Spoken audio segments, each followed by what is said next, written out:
আজকে দিনের শেষ ম্যাচটায় রাজশাহী ওয়ারিয়ার্স 6 উইকেটের বড় জয় তুলে নিয়েছে প্রতিপক্ষ নোয়াখালী এক্সপ্রেসের বিপক্ষে 13 বল হাতে রেখে। আপনারা সবাই জানেন যে টার্গেটটা ছিল মাত্র 125 রানের, এবং এ নিয়ে আজকের দিনে দুটো ম্যাচই লো স্কোরিং অ্যাফেয়ার্স হলো এবং এক পেশে ম্যাচ হলো। প্রথম ম্যাচে রংপুর রাইডার্স পাত্তাই দেয়নি প্রতিপক্ষ চট্টগ্রামকে, এবং দ্বিতীয় ম্যাচে শক্তিশালী রাজশাহী পাত্তাই দেয়নি নোয়াখালী এক্সপ্রেসকে। টসে হেরেছিল নোয়াখালী এবং কোনো রকমে 20 ওভারে তারা 124 রান করে।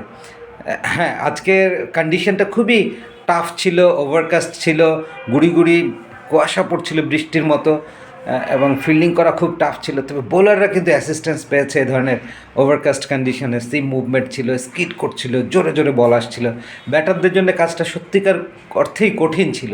হাসান মাহমুদকে দেখেছে দুর্দান্ত বল করতে, রিপন মণ্ডল 13 রান দিয়ে 4টা উইকেট পেয়েছেন, কিংবা প্রথম ম্যাচে ফাহিম আশরাফ 17 রান দিয়ে 5 উইকেট পেয়ে ম্যাচ সেরা হয়েছেন। সব কিছু মিলিয়ে আজকে bowlers day. Still Rajshahi 4 point নিয়ে 3 ম্যাচ থেকে বেটার নেট রান রেটে একেবারে শীর্ষে উঠে গেল টেবিলে। রংপুরের পরে আছে। নোয়াখালী ছাড়া সবাই কিন্তু পয়েন্টের মুখ দেখেছে অলরেডি। সো বিপিএল সিজন 12 জমবে, তার একটা ইঙ্গিত দিয়ে রাখছে পয়েন্ট টেবিল। রাজশাহীর জন্য সহজ ম্যাচ হয়েছে। মুশফিক দায়িত্বশীল ইনিংস খেলেছেন, শান্ত, তানজিদ তামিম একটা 60+ পার্টনারশিপ গড়ে দিয়েছেন সেকেন্ড উইকেটে, সেখানেই ম্যাচটা কনফার্ম হয়েছে রাজশাহীর জন্য। এবং বাকি কাজটুকু 52 রানের অপরাজিত জুটিতে মুশফিক, ইয়াসির আলী চৌধুরী, রাব্বি শেষ করে দিয়েছেন। রাজশাহীর ইনিংসের টানা 3টে উইকেটের পর পতনের পর যে প্যানিকনেস তৈরি হয়েছিল, সেখান থেকে আসলে অভিজ্ঞ মুশফিক বের করে নিয়ে এসছেন।